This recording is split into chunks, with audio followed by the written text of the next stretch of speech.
Welcome to the BuyBox Experts podcast. We bring to light the unique opportunities brands face in today's e-commerce world. Hey, and welcome to the BuyBox Experts podcast. This is Eric Stopper. Today's episode is brought to you by BuyBox Experts. BuyBox Experts takes ambitious brands and makes them unbeatable. We've got a team of consultants who would love to talk with you about what in the world is going on with your bids right now. There are a lot of intricacies to Amazon, and I don't think that any one person should ever be responsible for knowing all the answers.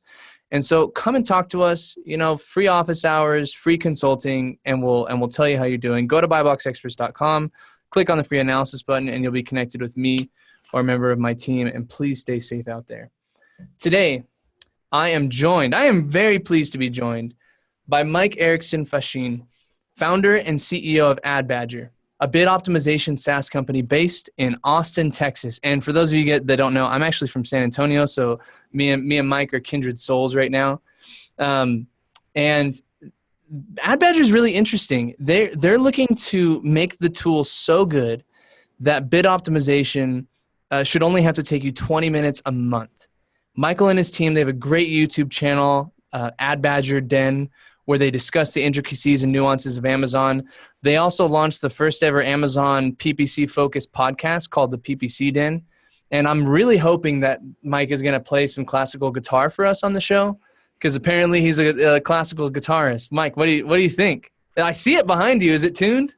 That's for the after party. That's for the after party. I want to hear it, man. I'm really interested. Mm-hmm.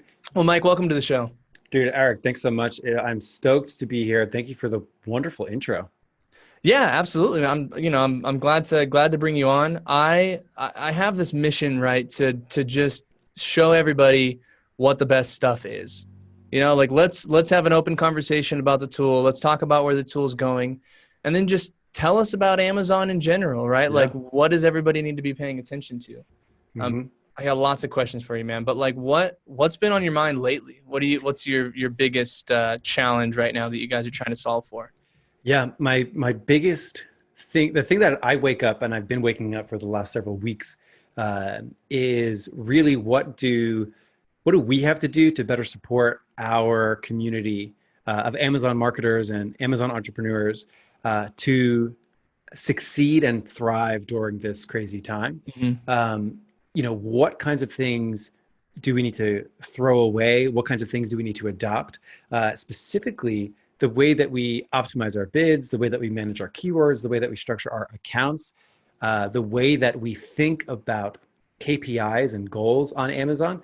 I think if people haven't shifted the way that they consider all of those things in 2020, they're definitely not moving as fast as they probably should be.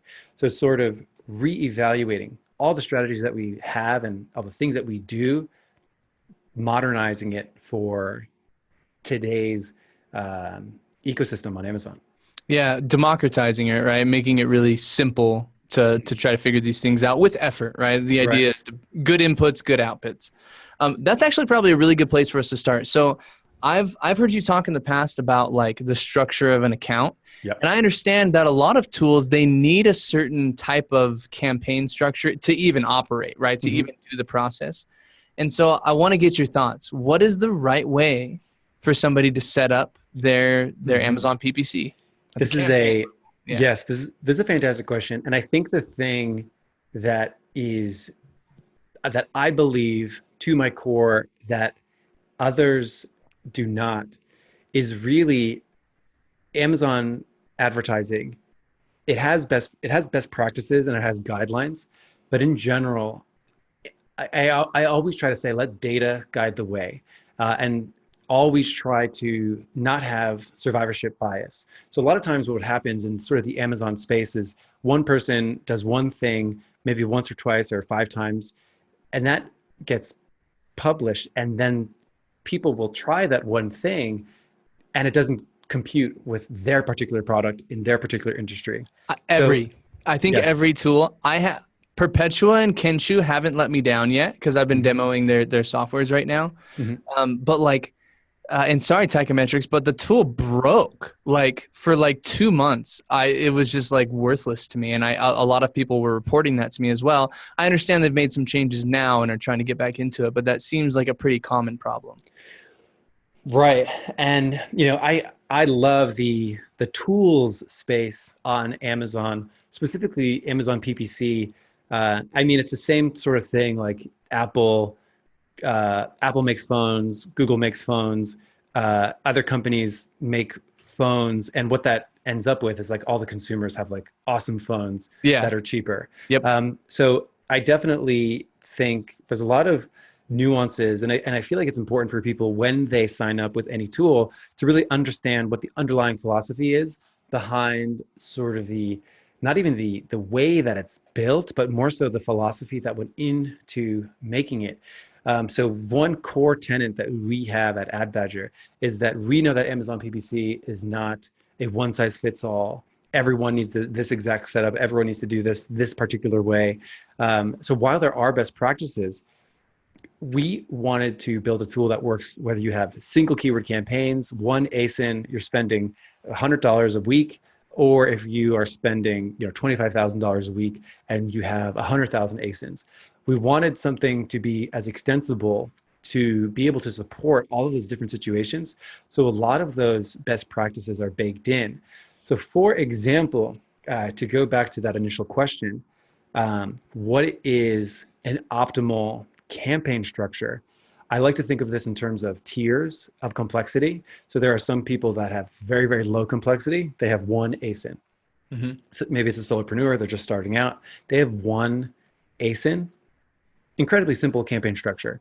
And the principle that guides all campaign structure is, are we balancing discovery and are we balancing shining a spotlight on things that work really well? And those are the guidelines for every campaign structure setup. Because people are going to be searching potentially unpredicted keywords to trigger our ads, because language changes and the way that somebody searches for a fitness band today might be different than a fitness band 7 years ago. There's new products that hit the market. People think about products differently. People want to use them for different things as time evolves. So because you can never predict all of those things, you can never predict what brands, what products, if you go head to head underneath their product, that you'll convert super well for. Because you cannot predict those things, you want to be prepared and you want to have a mechanism inside your account to maximize your discovery for as inexpensive as possible. And then you need another mechanism to find the things that do convert and then bid specifically to them. So we call it RPSB, or research, peel, stick, and block, where you do some research, you see what converts, you peel it out, you stick it into an exact targeting campaign, either an ASIN campaign or a exact match keyword campaign, and then you block it from appearing in the first one. And I will finish this by saying that's the general theme.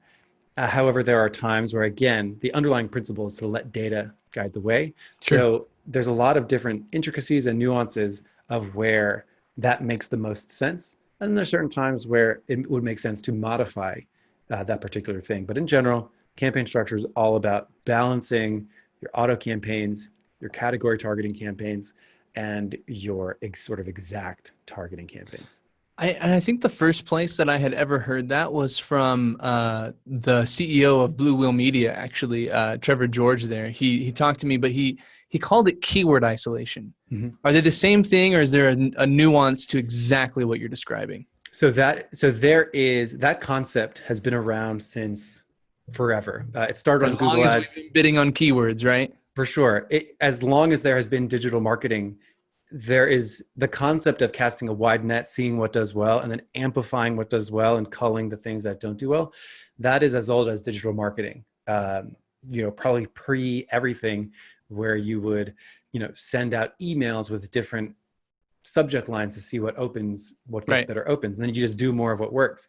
So that concept has been around. It goes by a lot of words like search term isolation, search term graduation, where you're graduating. We went with the confusing acronym RPSB because we're kind of crazy, but it really just outlines the entire process. Research, peel, stick, and block. Mm-hmm. Okay. I'm going to have to, I'll create a little diagram on the show notes for this just to show everybody the general process that you guys have. So the structure, so you're talking about optimizing at the keyword level. It's all keyword, keyword, keyword. You're going down to the very bottom of it. You're not doing, what would we call it? Like a campaign, an ad group level strategy, optimization strategy. It's right at the keyword level. Is that right? Well, no, optimizing at the keyword is one major component of it. And the way that we think about optimizing an entire account is you optimize for like profitability, you optimize for volume because you want to make it bigger. Mm-hmm. And both of those categories, sort of expansion and optimization. Expansion, making it bigger, spending more clicks, more conversions, and then optimization, improving margins. Both of those have a huge list of factors. Keywords is one of them. Keyword selection is another one of them. Match type composition is one. Placement settings is one. But one thing with regards to campaign structure does Amazon like the structure that you have? Are they able to understand what you're trying to accomplish? And this might mean putting similar products in the same ad group. It might mean breaking things out into separate ad groups. It might mean breaking things out into single product campaigns. So there's a lot of variability there. Wait, I want to stop there and hold on a second. What? So I know that new campaigns, Amazon treats them as like the stepchild, like this, you're going to get the last of everything. Mm-hmm. And so like the longevity of a campaign or the longevity of time that you've been spending and the data that you've been able to provide Amazon for those gives you, kind of this slow rise in rank. I don't know how it works. Maybe it's a log normal curve. I have no idea. But you're saying that the way that you break all of that out appeases the Amazon, praise Mm-hmm. Jeff Bezos kind of like Yes. machine. How'd you figure that out? Mm-hmm. So what's cool about my experience is that I've been advertising on Amazon before it was cool. My previous company that I was CEO at was a Google Ads, Facebook Ads, and Amazon Ads agency. And we got really lucky in the early days of at least my professional career, where we got clients because we just started out Google Ads, Facebook Ads, because those were much more popular, doing it for e-commerce. And we got really lucky at the time. I mean, this is almost 10 years ago, but we got really lucky at the time because we got some clients that were already on Amazon like 10 years ago. This is before sort of maybe the FBA explosion, where now there's so much information, there's so much support. So we started with these clients that were on Amazon way back when. So we were able to observe all the things that Amazon did over time for their platform to mature. And really what they've done more recently, they started customizing things just for Amazon now that their platform has a lot of momentum. Mm-hmm. But for the longest time, and they're still doing it, they borrowed and were inspired by Google Ads and Facebook Ads. Sure.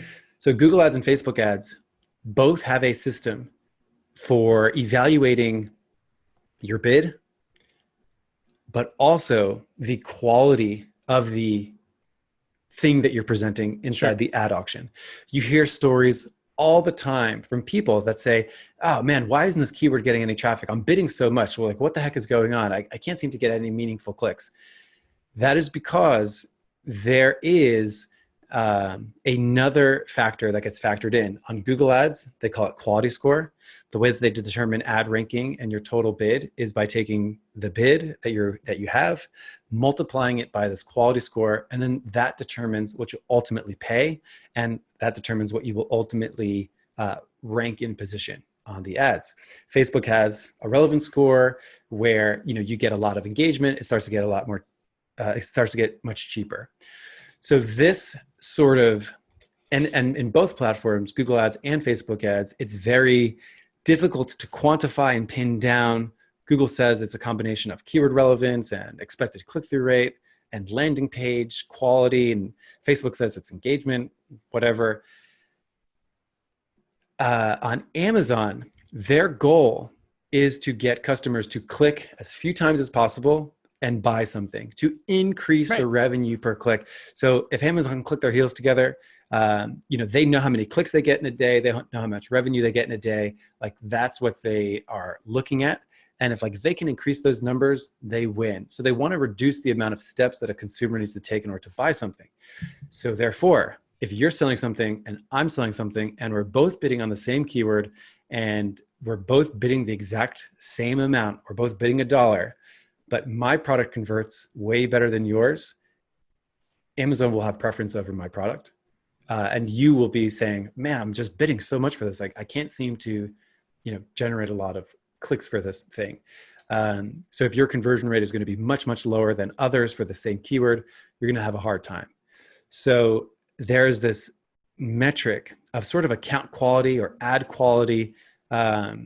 You also see this when it comes to what we call keyword dumping, where people dump 500 keywords in an ad group, let's say hundreds of keywords in an ad group. What happens there? Well, you end up with the top 20 keywords are getting almost all the clicks and all the impressions. Clicks, right. So that is a perfect example of something that Amazon doesn't explicitly say, that they obviously have a preference for a keyword size, for a keyword amount in an ad group. So there are loads of those sort of hidden levers to be aware of when you're optimizing a campaign that Amazon doesn't make explicit, but you just see this time and time again. On the PPC Den, on Ad Badger Den, have you guys talked through what those levers are? I mean, do we know them? Are we able to quantify them? I guess if you have, we got access to a ton of accounts. We could probably figure this out pretty quick. Mm-hmm. Because I've never seen it. The only reason that makes sense to me is because oftentimes people call in, and I've had this happen to me too, where they say, I am advertising like $20 for this bid, and I'm not showing up anywhere on anything, on any of the first 7 pages. And I've referred some people to Amazon. I've referred some people to our account managers. I've tried to manage it. And every single one of them had a duplicate campaign or ad group that was double bidding for something. Mm-hmm. And we've now, I guess, found out that if you do that, Amazon sees that there's some sort of problem and they don't want to populate your ad. That's what makes me believe that. But what you're saying is it gets way deep into the way that widgets are utilized on your detail page. They're looking at whether you have good quality pictures, or are they purely looking at your unit session percentage to see whether or not you have a good conversion rate? How granular do you think they get? All of the above.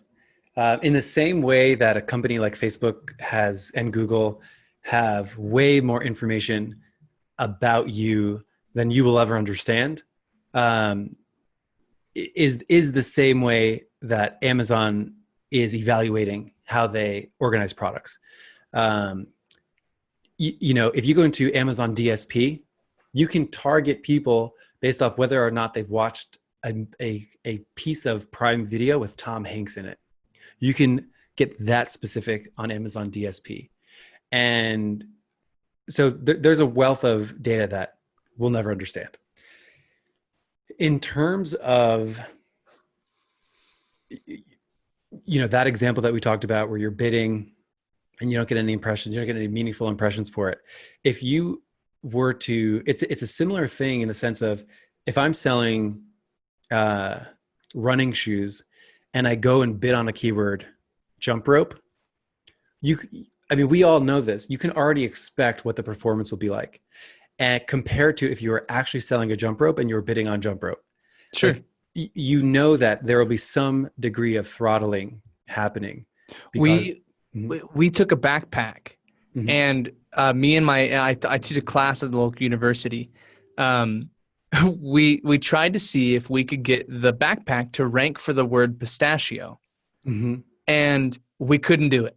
Right. with 250 people in the room, we couldn't do it. Mm-hmm. And we had them all go. I even I made like a little link that had the ASIN in there. It was great. Mm-hmm. And Amazon just wouldn't force it to the top. We didn't do the ads. I think we only did phrase match, but yeah, it didn't work. So I definitely see that. Mm-hmm. Now on the DSP, talk to me about bid optimization there. Mm-hmm. Is it worth you? First of all, is it worth somebody's time to be digging in that mess, or do they have enough on the other ad products? So in terms of my general recommendations for DSP is that it's definitely a premium product. It is difficult to access for the average company due to its large fees associated with it, due to its large minimum spends. Depending, it's sort of a labyrinth to even get to that point where you can do DSP. Mm-hmm. So in general, how do people think about DSP? I would say if there's someone who is not spending at least $25,000 a month, or at least the capabilities to spend $25,000 a month on their normal campaigns. So I'm saying normal sponsored products, normal sponsored brand ads, sponsored display, all of those things. If those things don't feel maxed out, DSP shouldn't be on your radar. Because it is CPM based, meaning you don't pay per click, you pay per 1,000 impressions. So it can become very expensive very quickly. And because Amazon's DSP network is so vast and so huge, it's very easy to spend a lot of money very quickly. So generally, that is sort of at the top of priority list. I'm sorry. It comes at the way after. Sure. Get your sponsored products, get your sponsored brands, get a critical mass, optimize your efficiency there, and then move on. I think that it's going to be democratized as soon as possible. I think that they're going to try to take away those minimums and fees, and they're going to try to get losers like me to just go after it like automatic campaigns when those first launched. You remember. I think they're going to do that. And mainly because I want to target Tom Hanks movie watchers, right? Like I sell these Kanye West phone cases. And so if I can target only music by Kanye West through the DSP, that's pretty compelling, right? I want that democratized, but like phone cases, come on. Right. So, DSP has a lot of quirks. You can, if you were to go through a company like AdBadger, you could get started on DSP for $5,000 because you have to go through a provider, like an enterprise account, basically. Yeah, it's not self-service, meaning like you can't go and just start your ads. You need to like go through a partner, or you need to go through Amazon and then they'll manage it. So it's a little, it's definitely not like the perfect DSP client is going to be someone that's like already spending $100,000 a month on their standard ads on Amazon, and they're looking for an extra boost. I think that, we have clients that are spinning out their tails, just so much spend, and DSP is a pretty good fit for them. Because they bought Seismic, right? Like a year and a half ago, and those guys had so many ad placements, it would really make your head spin. Right. So they're just everywhere.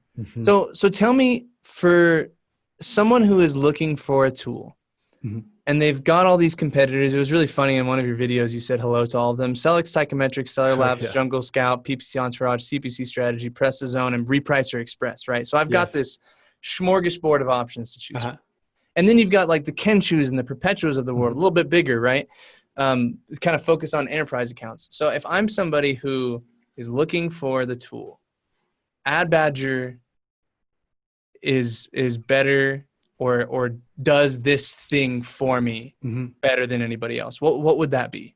Right. I would say if anyone's interested in our tool, my first response is go listen to our podcast first. Like actually hear how we think about PPC, and because that is such an important and difficult thing to teach. And that's part of the reason why we sort of intentionally been flying under the radar. We don't do throttling users.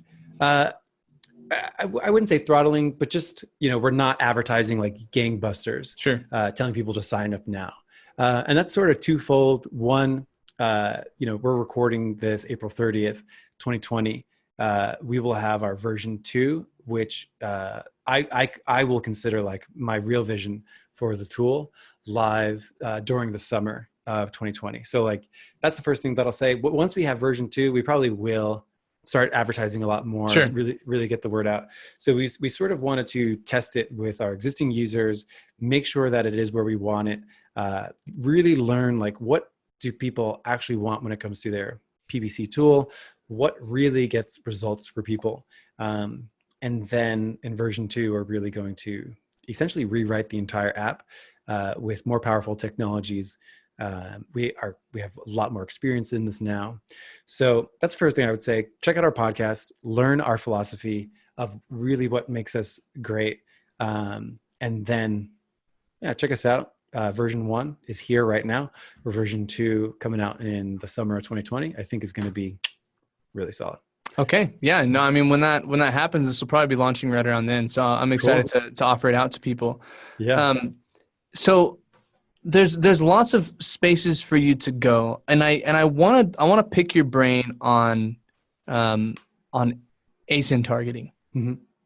It seems to be some of my better performing keywords just all the time. I have like these few ASINs that, dang it, if I just ASIN target, like it works. Mm-hmm. And I'm wondering, does AdBadger, is there anybody out there that has really like given people insights into their ASIN targeting campaigns where they make it visual, or they say, if you show up next to this person, you have a tendency to steal market share away from them? Mm-hmm. Give me some of your thoughts on this. Yeah, ASIN targeting is a really interesting type of product targeting ads in the sense of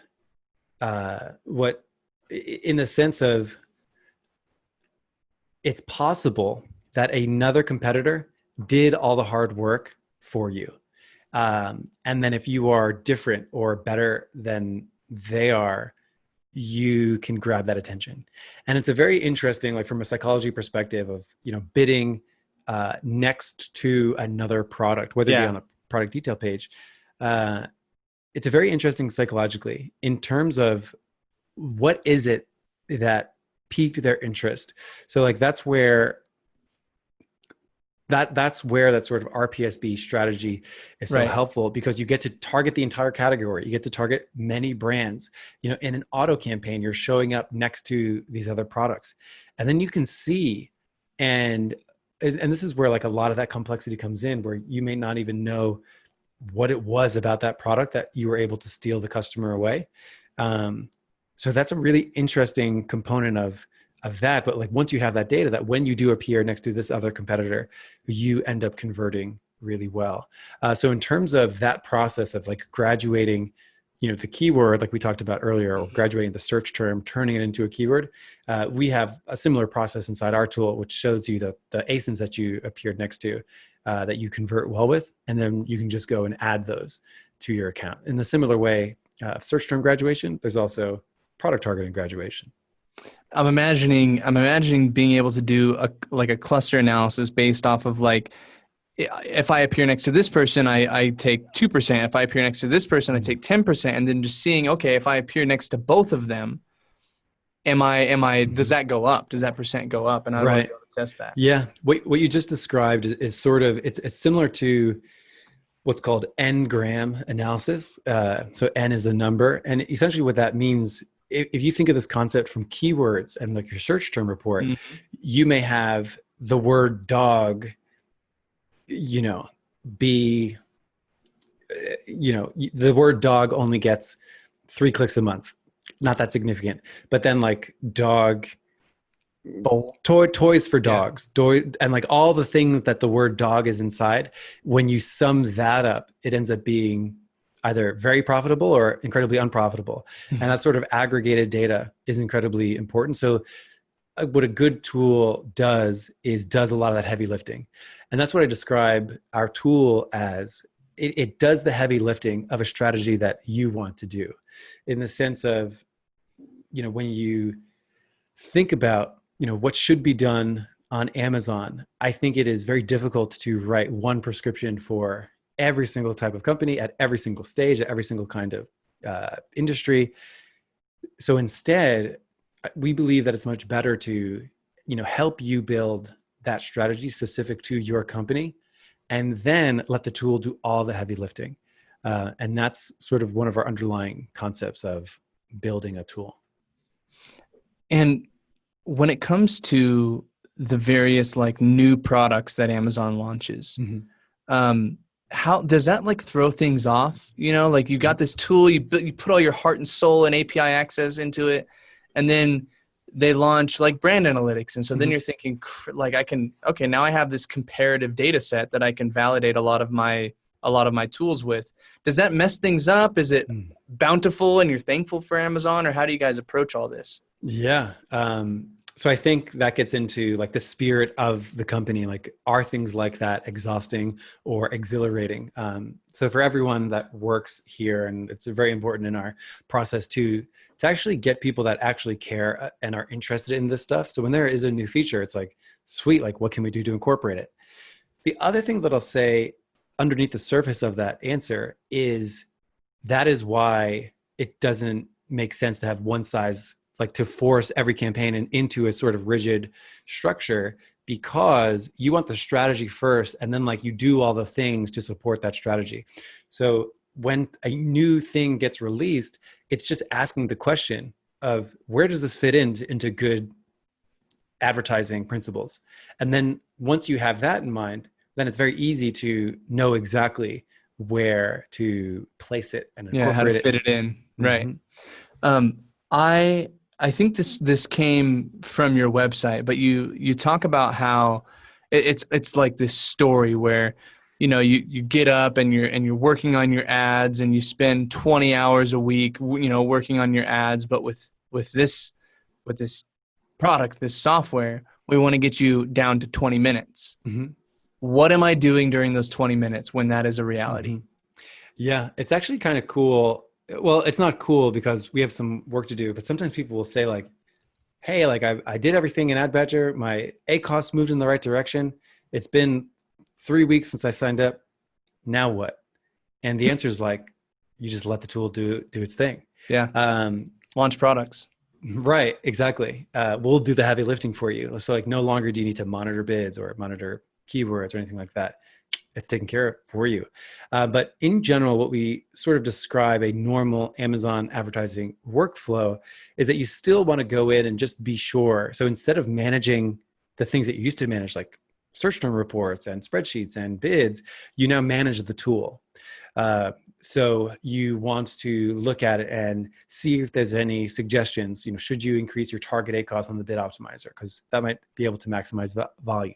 You want to see if there's any recommendations for additional keywords to add to your account, because we do want some decisions to be made by a human. Yeah, you're a marketing team. Think with your marketing brain. Go find it and let's validate it against a tool. Yeah. So if you think about it, what we are accomplishing at AdBadger is imagine you had someone on your team, we call him the Badger, and he was just bringing you a report once a week with, hey, here are some terms that convert really well. Here are some areas of where you need to focus on. Yeah. And you just sort of say like, yep, add that as a negative. That sounds good. And then you say, yep, that sounds good. Add that as a positive keyword, something that you do want to target. Hey, that sounds great. Thanks for the recommendation on campaign structure. So like Badger robot. Exactly. Very cool. Very cool. Mike, this has been very eye-opening, and I hope that people will go and sign up for the beta and listen to your podcast and understand where you guys are going with this, because the philosophy sounds solid. It sounds very sound. Now, where do I send everybody to get in touch with you? Yeah, check us out, adbadger.com. If they want to check out our podcast, adbadger.com/podcast. Awesome. Mike, thank you so much. Thank you, Eric. To finish today's podcast, I want to share some final thoughts. For third-party sellers to be successful on Amazon, you've got to get reviews. We at BuyBox Experts are really big fans of the team over at Ecom Engine and its tools that help Amazon sellers simplify the process of soliciting reviews from customers who purchase their products. For more information, go to ecomengine.com. Thanks for joining us today. Thanks for listening to the BuyBox Experts podcast. Be sure to click subscribe, check us out on the web, and we'll see you next time.